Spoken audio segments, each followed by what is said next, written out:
تو امام نے کہا کہ اتنی تمیز تو جانوروں میں بھی ہوتی ہے. تو کہا کہ فرزند رسول آپ بتائیں کیا مناسب جواب ہوگا. تو امام نے کہا کہ نیکیوں میں سب سے بہتر نیکی کون سی ہے اور بدیوں میں سب سے بدتر بدی کون سی ہے، اسے معلوم کرنا عقل ہے. اب جو صحابی تھے ابا سلط بڑے خوش ہوئے کہ امام کے جواب سے مامون کے علماء کا منہ بند ہو گیا. جب یہ باہر آئے ابا سلط نے خوشی خوشی کہا کہ مولا آج آپ نے ان لوگوں کا منہ بند کر دیا. امام نے کہا ابا سلط اصل جواب تو میں نے وہاں پہ بھی نہیں دیا. کہا مولا عقل کی کوئی اور بھی تعریف ہے؟ کہا کہ ہاں سن ابا سلط یہ ہمارے چاہنے والوں کے لیے بتا رہا ہوں. عقل کی صحیح تعریف یہ ہے کہ سچے ہادی کا انتخاب کر لینا. بے شک اللہم صلی علی محمد وعلی محمد. نعرہ حیدری، نعرہ صفدری، نعرہ محمدی. اور مولا نے بھی تو یہی کہا تھا اپنے چاہنے والوں کے لیے. کتاب کا نام روح الحیات علامہ مقدسی کی کتاب ہے. فضائل اہل بیت میں باب میں یہ ملتا ہے کہ مولا فرماتے ہیں ہمارے چاہنے والے صاحب عقل ہوتے ہیں، یعنی جو علی کو پسند کر لے وہ اپنے عقل کی سند دے رہا ہے. تو عزیزان محترم یہ دو پہچان ہے ہماری کہ ایک محبت اہل بیت میں زندگی گزارتے ہیں، دوسرے یہ کہ جہاں ذکر اہل بیت ہو کوشش یہ کرتے ہیں کہ جتنا وقت ملے وہاں بیٹھ کر کچھ حاصل کر لیں. یہ دو ہماری پہچان ہے. بانی مجلس کی خواہش تھی ولایت، تو یہ ایک تمہید تھی ولایت کے لیے کہ لا الہ الا اللہ محمد رسول اللہ میں پوری امت ایک ہے، ایک علی ولی اللہ ہے جو ہمیں الگ کرتا ہے. سوال یہ ہے کہ ولی کہتے کسے ہیں؟ دیکھیں نوجوانوں کے لیے بتا رہا ہوں کہ اگر یہ پوچھا جائے مسلمانوں سے، غیر مسلمان پوچھ لے بھائی آپ کا کلمہ ہے لا الہ الا اللہ، اس کے کیا معنی ہے؟ فوراً جواب دیں گے. کوئی فرقے کا مسلمان رہنے دو جواب ایک ہی دے گا، کہے گا لا الہ الا اللہ کے معنی یہ ہے کہ کوئی معبود نہیں، سب کا خالق ایک ہے، وحدہ لا شریک ہے، سب کا مالک اور مختار ہے، سب کا خالق ہے. اچھا بھائی دوسرا کلمہ کلمہ رسالت، کہیں گے بھائی اشہد ان محمد رسول اللہ، اس کے کیا معنی ہے؟ تو کہیں گے کہ محمد اللہ کے رسول ہیں. اور رسول کے معنی یہ ہوتے ہیں کہ اللہ کا پیغام بندوں تک پہنچا دیے. اب سب سے ہٹ کے ہم کہتے ہیں اشہد ان علی ولی اللہ، میں گواہی دیتا ہوں ولی اللہ کے ولی ہیں. اب آپ سے جب سوال ہوگا کہ ذرا یہ بتا دو، رسول کے معنی تم نے بتا دیے، کلمہ توحید کی تعریف تم نے بیان کر دی، اب ذرا یہ بتاؤ کہ ولی کے معنی کیا ہیں؟ بہت اہم بات ہے، کیونکہ اکثر میں نے دیکھا ہے محفلوں میں کہ جب بات آتی ہے کہ ولی کون تو ہم اقسام کے جوابات ملے ہیں، لیکن صحیح تعریف ولی کی ہمارے پاس ہونی چاہیے. اس لیے کیونکہ ہم شیعہ ہیں اسی کلمے پر، ولایت یعنی پہچان ہے ہماری. اور اگر ہمیں یہی نہیں معلوم کہ ولی کسے کہتے ہیں تو ہمارا کلمہ پڑھنا آپس ہو جائے گا. ولی کے معنی سن لیں آپ، ایک جملے میں پہلے ادا کر دوں گا، اس کے بعد اس کی تشریح کر دوں گا. تمام خدائی پر، بہت توجہ اس جملے پر، اللہ کو چھوڑ کر تمام خدائی پر، ہر شے پر جو غیر مشروط حاکم ہوتا ہے اسے ولی کہتے ہیں. اس کا بھی خلاصہ بیان کر دوں گا میں آپ کو. 3 چیزیں ہونی چاہیے ولی کے پاس. کل اشیاء کا علم، ہر شے کا علم ہونا چاہیے، کامل علم. ہر شے پر تصرف، ہر شے پر قدرت. تین چیزیں جس کے پاس ہو وہ ولی ہوتا ہے ہمارے پاس. مقبروں کو دیکھ کر ہم ولی نہیں بنا لے. ابھی میں قرآن سے وضاحت کروں گا اس کی کہ شیعہ اگر ولایت کے قائل ہیں تو کیوں ہیں اور یہ عقیدہ اتنا اہم کیوں ہے. کیونکہ توحید پہ آپ کی نجات نہیں ہونے والی ہے, رسالت کے عقیدے پہ نجات نہیں ہونے والی ہے. نجات کا دار و مدار ہے تو صرف ولی کی ولایت پر ہے.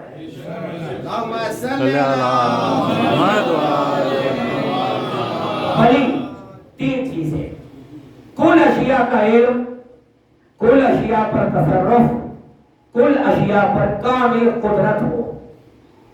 ایک شے لے لیں ہم, جیسے پانی, تو ولی جو ہوگا اس کے علم میں یہ ہونا چاہیے کہ تمام عالم امکان میں کتنی مقدار پانی ہے اور پانی کے کتنے اجزاء ہیں, کون سے علاقے میں کون سے بادل میں کتنا پانی رکھا ہے.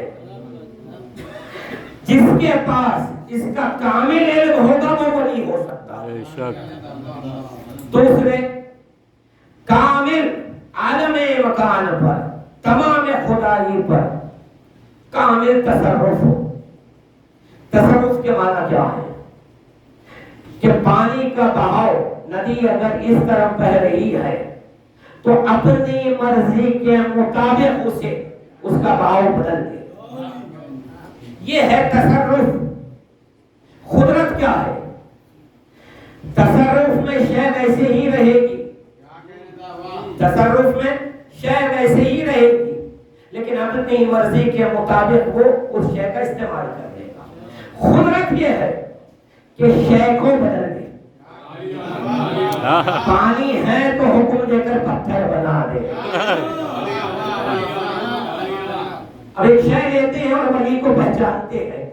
ایک شے ہے سورج. آج کے سائنسداں حیرت میں ہے مولا کے ایک ریکارڈ پر. جب مولا سے پوچھا گیا تھا کہ سورج میں گرمی کتنی ہے تو مولا نے جو درجہ حرارت بتایا تھا, آج سائنسداں پہچان کے کہتے ہیں کہ یہ علی کون تھا جو 1400 سال پہلے اپنے علاقے سے کہیں سفر بھی نہیں کیا اور سورج کے بارے میں اتنا کچھ جانتا ہے. بس افسوس یہ ہے وہ شیعہ نہیں تھے. اگر شیعہ ہوتے تو حیرت زدہ نہیں ہوتے.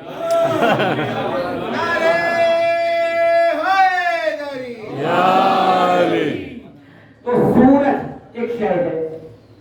اب علی بتا رہے ہیں کہ اس میں کتنی گرمی ہے, اس کا آکار حشم کیا ہے, سب کچھ بتایا مولا نے. اب تصرف دیکھیں ولی کا, شے ویسی ہی ہے لیکن اپنی مرضی کے مطابق اس کا رخ بدل دے. یہ واقعہ جو نہیں جانتے تکمیل ثابت کے لیے سنا دوں. ایک وقت ایسا آیا کہ رسول اللہ نے مولا کائنات کے زانوں پر سر رکھ کے آرام فرمانا چاہا. آپ کو آنکھ لگ گئی, سو گئے, آپ سورج غروب ہو گیا. رسول اللہ جب بیدار ہوئے تو کہا کہ علی آپ نے مجھے اٹھایا نہیں, سورج غروب ہو گیا, نہ میں نے عصر کی نماز پڑھی نہ آپ نے پڑھی. جملہ ہے مولا کا حضور, یہ بتانے کے لیے واقعہ سنایا ہوں. واقعہ تو آپ جانتے ہیں. جیسے ہی رسول اللہ نے یہ کہا علی نہ عصر کی نماز آپ نے پڑھی نہ میں نے پڑھی, مولا نے کہا یا رسول اللہ آپ سے نماز ملی ہے, نماز سے آپ نہیں ملے. میرے لیے آپ کی اہمیت زیادہ ہے. نماز کی خاطر آپ کی نیند میں خلل کیسے پیدا کر پتا یہ چلا محمد و آل محمد کا ذکر اگر ہو تو نماز سے خلل پیدا نہ کرو. سبحان اللہ. اللہم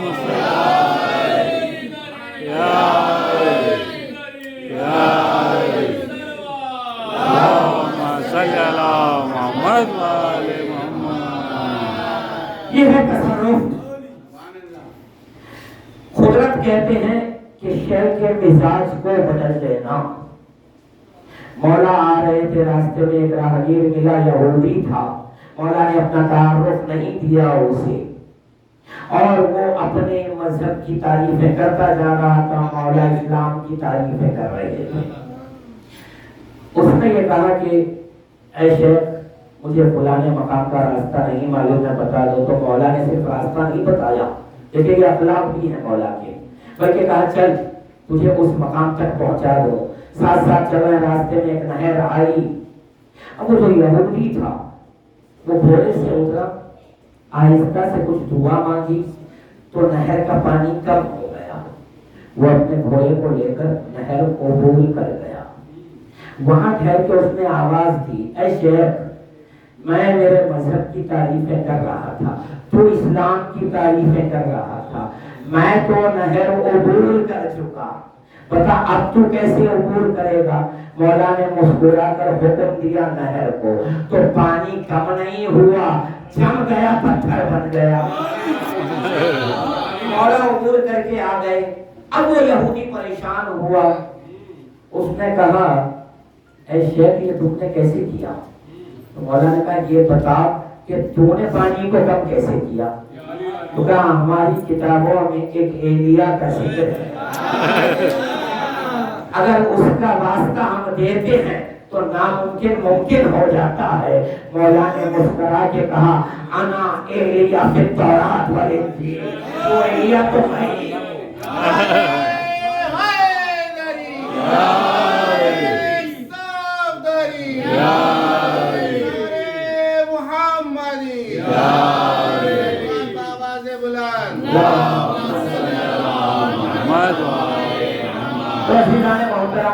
یہ تو کمیکل مجھے بتانا تھا، اور آیت سے آپ کے سامنے ایک علمی اور علمی خوشی رہے گی اس میں تھوڑی دیر، کیوں کہ جب علمی بات ہوتی ہے تو ذرا خشکی آ جاتی ہے، اس میں لطیف نہیں رہتی ہے، لطائف نہیں رہتے۔ تو ایک آیت جو آیہ ولایت کے نام سے مشہور ہے، سورہ مائدہ 5واں سورہ قرآن حکیم کا آیت نشان 55۔ نوجوانوں یاد رکھو اور گھر جاؤ تو قرآن کھول کر ان آیتوں کو ضرور پڑھا کرو، آپ کو ناز ہوگا شیعہ ہونے پر۔ سورہ مائدہ میں اللہ ارشاد فرماتا ہے انما ولیکم اللہ ورسولہ والذین آمنوا الذین یقیمون الصلاۃ ویؤتون الزکاۃ وهم راکعون۔ یہ آیت ہے، اللہ کہتا ہے بے شک اللہ تمہارا ولی ہے، رسول تمہارا ولی ہے، اور مومنین میں جو حالت رکوع میں زکوٰۃ دے دے وہ تمہارا ولی ہے۔ ایسی بات ہے، اس آیت کے بارے میں آپ نے کئی بار سنا ہوگا، بخوبی جانتے ہیں، پڑھا بھی ہوگا۔ مجھے اب یہ بتانے کی ضرورت نہیں ہے کہ حالت رکوع میں زکوٰۃ کس نے دی، وہ مقصد نہیں ہے میرا۔ یہ آیت طے کر رہی ہے کہ اللہ ولی ہے، رسول ولی ہے، علی ولی ہے، یہ طے ہے ہمارے پاس۔ میں گفتگو الگ پیرائے میں کرنا چاہتا ہوں۔ دیکھیں اللہ کا کلام ہے، یہ یہاں لفظ کم آیا ہے، انما ولیکم اللہ، اللہ تمہارا ولی ہے، رسول تمہارا ولی ہے، تفسیر کے بعد علی تمہارے ولی ہے۔ یہ تم کون ہے بہت اہم ہے۔ ایک حدیث میں بھی لفظ کم آیا، میں دونوں کی ابھی وضاحت کر دوں آپ کو۔ اللہ کہتا ہے بے شک بلا شبہ اللہ تمہارا ولی ہے، تو یہ تم ہے کون؟ خطاب کس سے کر رہا ہے اللہ؟ آپ یہ سمجھیں گے کہیں کہ یہ کم میں امت محمدی ہے، نہیں، بات ولایت کی ہو رہی ہے۔ تو کم کے ادھر اللہ ہے، کم کے ادھر رسول ہے، کم کے ادھر علی ہے، کم کے ادھر پورا عالم مکان ہے۔ اللہ کہہ رہا ہے اللہ تمہارا ولی ہے، یعنی آسمانوں کا ولی ہے، زمینوں کا ولی ہے، انسانوں کا ولی ہے، ملائکہ کا ولی ہے، یعنی کل کائنات پر جس کی ولایت ہو وہ اللہ ہے، رسول ہے، علی ہے۔ اب آؤ یہاں ولایت کی ایک شان معلوم ہو گئی۔ تمام مخلوقات، بہت توجہ اس جملے پر، تمام مخلوقات چاہے جانور ہو، ملائکہ ہو، اجنہ ہو، انسان ہو، پیڑ پودے ہوں، اشجار ہوں، جو کچھ ہو، ہر شے کائنات کی اپنی زندگی کے لیے، زندہ رہنے کے لیے دوسروں کے سہارے کی محتاج ہے۔ بھئی آپ انسان ہے، ایک شے ہے، غذا ضروری ہے آپ کے زندہ رہنے کے لیے، ہوا ضروری ہے، پانی ضروری ہے، ملائکہ کے لیے نور ضروری ہے، نور کی قوت ضروری ہے زندہ رہنے کے لیے، اجنہ کے لیے آگ کی حرارت ضروری ہے زندہ رہنے کے لیے۔ تو کائنات میں کوئی شے ایسی نہیں ہے جو خود کی زندگی کے لیے دوسرے اشیاء کی محتاج نہ ہو۔ اللہ نے اس آیت میں بتا دیا، اللہ ادھر ہے، رسول ادھر ہے، علی ادھر ہے، یہ وہ لوگ ہیں جو اپنی زندگی کے لیے کسی شے کے محتاج نہیں ہے۔ سبحان اللہ، سبحان اللہ، سبحان اللہ۔ نہیں، میں وضاحت کروں، بات یہ ہے، دلیل بھی تو چاہیے اس بات کی۔ معراج آپ نے الگ زاویے سے سنی ہے، آج سنیں معراج میں ہوا کیا۔ جب سدرۃ المنتہا پہ پہنچے، پانچویں امام نے جو معراج بیان کی ہے، سدرہ پہ آنے کے بعد، سدرہ پہ آنے کے بعد جبرائیل ساتھ ساتھ چل رہے تھے نا، اور یہ سمجھ رہے تھے کہ میں محمد کو راستہ بتا رہا ہوں۔ اصل میں بات یہ تھی کہ یہ رسول اللہ کی جانب سے ہمت افزائی تھی جبرائیل کی، کہ تم خوش ہوتے رہو، میری خدمت کر رہے ہو۔ کبھی جبرائیل بتاتے ہیں وہ فلانا مقام ہے، وہ فلانا ملک ہے، اس کا یہ کام ہے، ارے اس کے سامنے بیان کر رہے ہیں جبرائیل تم خلق ہو، اس سے پہلے محمد موجود تھا دنیا میں، تمہارا یہ سلسلہ سدرہ تک آیا۔ سدرہ پہ آنے کے بعد جبرائیل نے جملہ کہا ہے جو پانچویں امام بیان کرتے ہیں۔ جبرائیل نے کہا، اے حبیب خدا، اس سے پہلے اس کے آگے اللہ کی کوئی مخلوق نہیں گئی ہے۔ اب میں وضاحت چاہوں گا یہاں۔ بھئی رسول اللہ کو ہم نے نور کا مانا، بہت توجہ، نور ہے ایک شے، نور کا ماننا ہماری عقل کی مجبوری ہے حضور، بہت یہ بات کر رہا ہوں، کیونکہ البرٹ آئنسٹائن سے پوچھا گیا تھا دنیا میں کون سی شے، کون سا ایلیمنٹ ایسا ہے جو سب سے اعلیٰ ہے، تو کہا کہ نور ہے۔ اس سے پوچھا گیا کہ اس سے اعلیٰ کوئی شے ہو سکتی ہے، تو البرٹ آئنسٹائن کا یہ اسٹیٹمنٹ آج لکھا ہوا ہے کتابوں میں، اس نے یہ کہا کہ اس سے اعلیٰ اگر شے ہو تو ہو سکتی ہے، لیکن انسانی عقل میں نہیں آ سکتی۔ پتہ یہ چلا رسول کو نور کہنا ہمارے عقل کی پرواز کی انتہا کا نام ہے۔ حقیقت وجود محمدی نور بھی نہیں ہے، ابھی وہ ثابت کر رہا ہوں۔ سدرہ پہ آ گئے، جبرائیل نے کہا اس کے آگے اگر میں جاؤں گا تو میں جل جاؤں گا۔ میں کہوں گا جبرائیل آپ کیوں جلیں گے؟ سورہ مریم میں اللہ تو آپ کو کہتا ہے آپ نور کے ہیں۔ پتہ یہ چلا سدرہ کے آگے کوئی ایسا ماحول ہے، نور کا وجود بھی جائے تو جل جائے، اب محمد اس کے آگے بڑھے ہیں۔ پتہ یہ چلا کہ نور پھر بھی تو حاکم ہو اسے محمد کہتے ہیں۔ سبحان اللہ، سبحان اللہ، سبحان اللہ، محمد عزیزان محترم، اب ولی جو ہوتا ہے اپنی حیات کے لیے کسی کا محتاج نہیں ہوتا نا۔ سدرہ کے آگے کیوں نہیں جا رہے تھے جبرائیل؟ کیونکہ اب ان کی زندگی ختم ہو سکتی ہے۔ پتہ یہ چلا جو مقام میں رہتے ہیں وہ دوسروں کے سہاروں کے محتاج ہوتے ہیں، جو لامقام میں ہوتے ہیں وہ کسی کے محتاج نہیں۔ سبحان اللہ، اللہم صلی علی محمد وآل محمد۔ نعرہ حیدری، نعرہ صفدری، نعرہ خیبری، صلوات بر محمد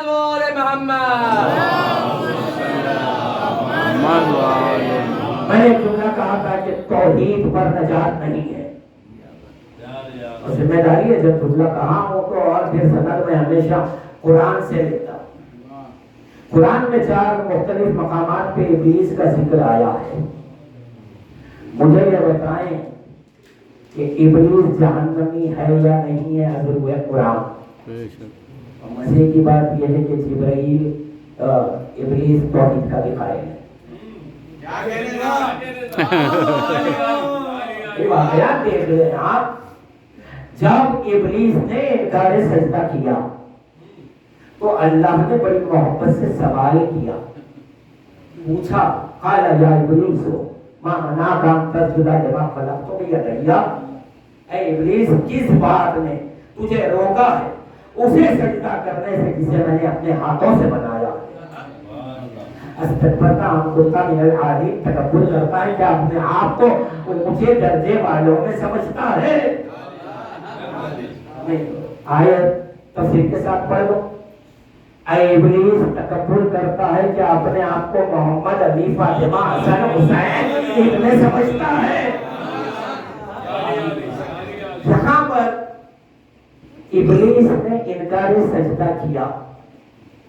ہم یہ سمجھتے ہیں کہ توحید کا انکار ہی تو نہیں۔ جب اللہ نے یہ کہا کہ اب جہنم تیرا گھر ہے تو فوراً اس نے کہا مجھے مہلت دے دے، وقت معلوم تک۔ یہ مہلت مانگ کر بتا رہا ہے کہ اب بھی اللہ کو قادر مطلق مانتا ہے۔ بے شک تو توحید میں باقی رہتے ہوئے جہنم میں جا رہا ہے،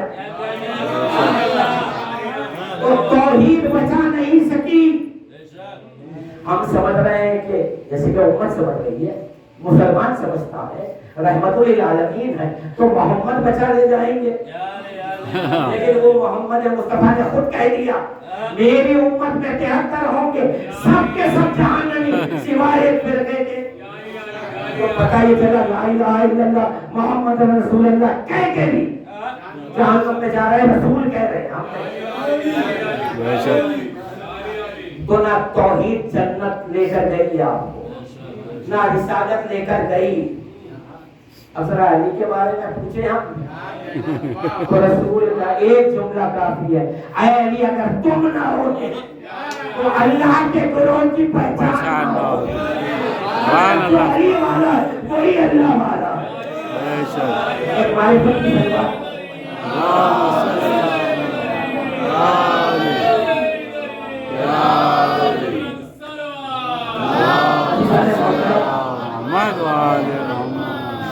ولایت علی ملی ہمیں، جملہ میں نے بڑی آسانی سے کہا ہے، کل اسلام ہے اس میں۔ ولایت علی رسول نے پہنچائی، میں اور واضح کر دوں، رسول اللہ کا کام نہیں تھا، یہ ان کی شان رسالت نہیں تھی کہ وہ نمازیں پہنچائیں، یہ تو موسیٰ بھی پہنچا چکے تھے۔ یہ شان رسالت محمدی نہیں تھی کہ وہ روزے پہنچائے، آدم بھی رکھ چکے تھے۔ جتنے احکام شریعہ میں سب کے سب عیسیٰ تک ہر نبی لا چکا تھا۔ ایک ولایت علی تھی جو صرف رسول کی ہمت تھی کہ وہ پہنچا سکتے تھے۔ ابراہیم میں بھی یہ ہمت نہیں تھی کہ علی کی ولایت پہنچا دی۔ علی کی ولایت پہنچانے کے لیے کوئی ایسا ہی چاہیے جو ہم اثر ہو۔ سبحان اللہ، سبحان اللہ،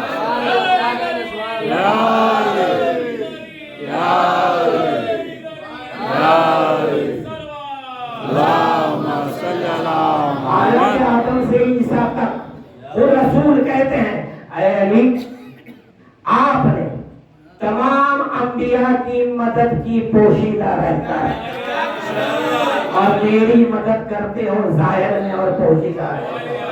یہ کہہ کر رسول بتا رہے آدم سے عیسیٰ تک علی کے محتاج رہے، مگر علی علی بن کے نہیں آئے سامنے، کیونکہ اگر ابراہیم کے سامنے آ جاتے تعامل نہیں ہو سکتا تھا۔ اور ایک جملہ اکثر میں کہتا ہوں خدیر پر کہ پوری قرآن اٹھا کے کے پڑھ لیں آپ, ذمہ داری سے بات کر رہا ہوں, پورے قرآن پڑھ لیں آپ, تاریخ اسلام 73 فرقوں کا لٹریچر پڑھ لیں آپ, صحیح ستہ, بخاری, مسلم, ابن ماجہ سب پڑھ کے آپ آئے. پوری تحقیق کے بعد ایک جملہ کہہ رہا ہوں, قرآن میں پڑھا آپ نے کہ موسیٰ کے امتی آئے, کہا موسیٰ اللہ کو دیکھنا چاہتے ہیں. پتا یہ چلا توحید پہنچانے کے بعد امت میں ایک تشنگی ہے کہ اللہ کو دیکھ لے. آدم سے عیسیٰ تک ہر نبی کی امتی کی خواہش رہی کہ اللہ کو دیکھ لے, اللہ کو دیکھ لے, اللہ کو دیکھ لے, اللہ کو. نہ جانے غدیر میں ہوا کیا. ارے واہ بھائی واہ.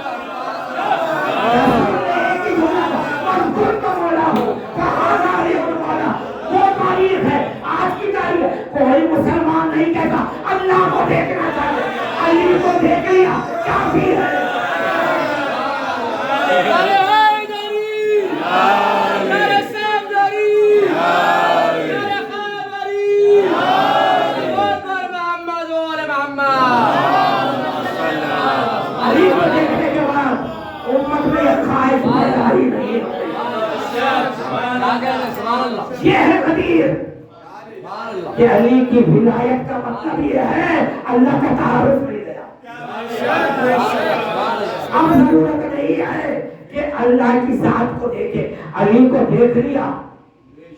جو کچھ تقاضے اللہ سے ہو سکتے تھے بندے کے وہ سب علی سے پورے ہو. سبحان اللہ سبحان اللہ. یہ آپ کی میری بات نہیں ہے, وہ رسول پکار رہے ہیں علی کو.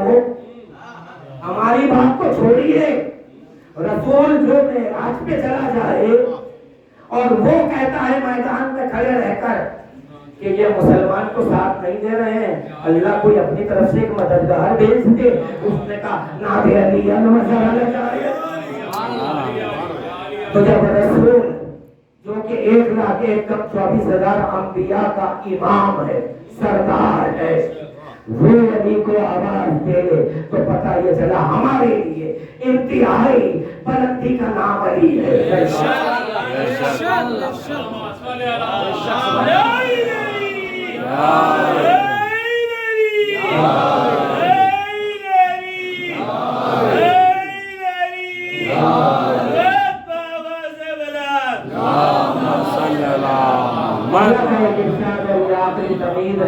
یہ سننے آپ, مولا نے کہا دو اشخاص نے میری کمر توڑ دی.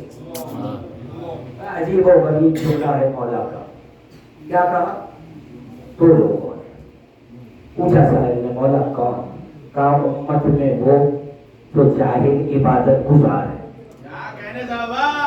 ایک وہ جو جاہل عبادت گزار ہے, دوسرے کون مولا؟ کہا چرب زبان عالم.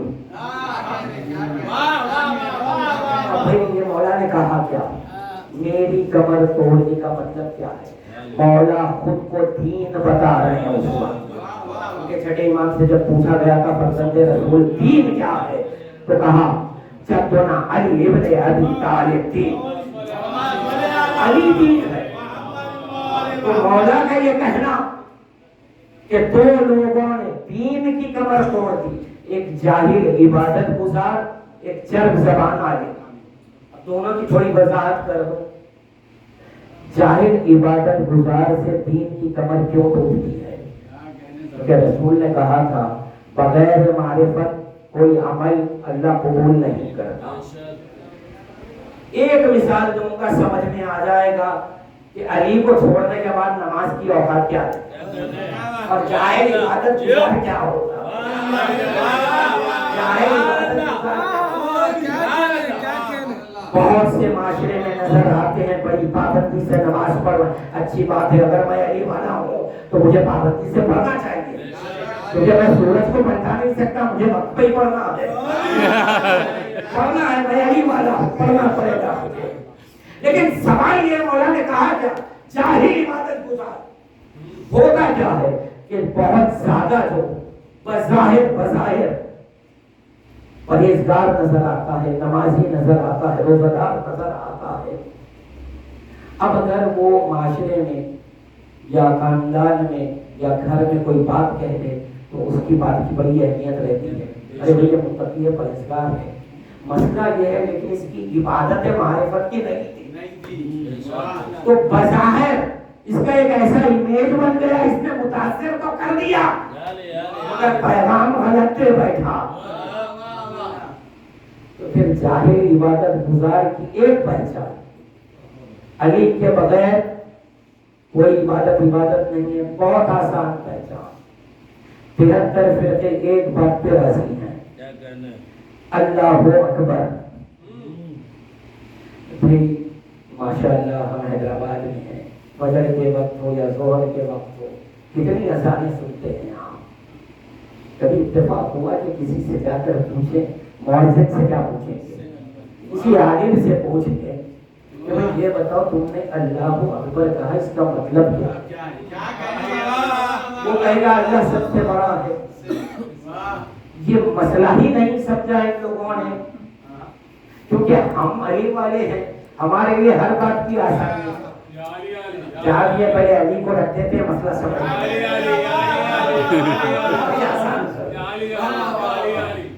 بھئی اگر کوئی بزرگ ہے میں ان کے سامنے سر جھکا دوں تو وہ مجھ سے بڑے ہیں لیکن وہ کسی سے چھوٹے بھی ہیں. بے شک. تو ایسے کسی کو درمیان میں رکھنا ہوگا کہ جو پورے عالم امکان پہ بڑا نظر آئے. اب اس سے بڑا کوئی ہو تو صرف اللہ ہو. اسی لیے چوتھے امام نے کہا تھا مؤذن سے اذان روک، محمد رسول اللہ پہ نہیں کہا تھا. کیا سنتے ہیں اے مؤذن یہ بتا محمد تیرے نانا تھے یا میرے نانا؟ نہیں، تکبیر پر پوچھا تھا. جیسے مؤذن نے کہا اللہ اکبر، چوتھے امام نے کہا رک جاؤ، اب یہ بتا کہ جو تو نے کہا اللہ سب سے بڑا ہے اس کا مطلب سمجھا دے. علی ابن الحسین ہر شے سے بڑا ہے. کہا کہ اگر کسی شے کو مقابلے پہ رکھ دے گا تو اللہ کی بڑائی کا تعین ہو جائے گا. یعنی کسی شے کو بڑا بتانے، کسی شے کو سامنے رکھیں گے آپ تو یہ چھوٹا اپنی جگہ اس کا تعین ہو جائے گا اس سے بڑا ہے. فرزند رسول پھر اللہ اکبر کے معنی آپ بتا دیں. کہا اللہ سب سے بڑا ہے کا مطلب ہم 14 قبائل ہیں، اللہ اکبر ہے، ہم سے بڑے کو اللہ کہتے ہیں. سبحان اللہ.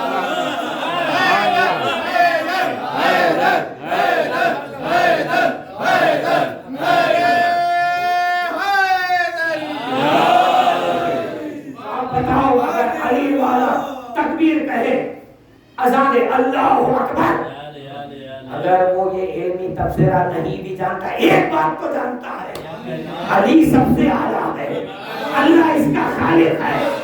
اللہ اکبر کے معنی مل جاتے ہیں. یہ ہے معرفت کی نماز. تو اسی لیے مولا نے کہا ظاہر عبادت گزار دین کو نقصان پہنچاتا ہے، کیونکہ جب وہ عبادتیں کرتے کرتے آگے بڑھتا ہے تو امام کہتے ہیں کیفیت بھی اس میں آ جاتی ہے، وہ ہے تکبر. اور پھر مولا کہتے ہیں وہ گناہگار جو اپنے گناہ پر نادم ہے وہ اس عبادت گزار سے بہتر ہے جو اپنی عبادات پہ تکبر کرتا ہے. تو پتہ یہ چلا عبادت میں تکبر نہیں چاہیے. علی والے کر ہی نہیں سکتے تکبر. کیوں نہیں کرتے؟ کیونکہ جب دل میں اہل بیت ہوتے ہیں یہ دیکھتے ہیں کہ حسین نے کیسے سجدہ کیا، ان میں تکبر نہیں آ سکتا. تو دوسرا پہلو جو امام نے بیان کیا جس سے نقصان ہے دین کو، چرب زبان عالم. یہ مولا کا ارشاد تھا. چلے امام سے پوچھا گیا کہ آپ کے جب کے پوچھا کہ مولا آپ کے جب نے کہا تھا چرب زبان عالم تو نقصان ہے دین کو، اس کی وضاحت کرتے ہیں آپ. تو کہا کہ وہ جس کی گفتگو بڑی علمی معلوم ہوتی ہے، زبان میں فصاحت ہوتی ہے، بلاغت ہوتی ہے، لیکن وہ ہماری حق کے خلاف کلام کرتا ہے۔ تو یہ دو سے دامن بچاؤ امام نے کہا ہے، اور یہی وجہ تھی کہ کربلا میں جب امام آئے ہیں نا، تو وہ دین جو رسول نے دیا تھا، جو سقیفہ کے نام پر جس پہ پردہ ڈالا گیا تھا، حسین کربلا آئے تھے وہ پردہ اٹھانے کے لیے۔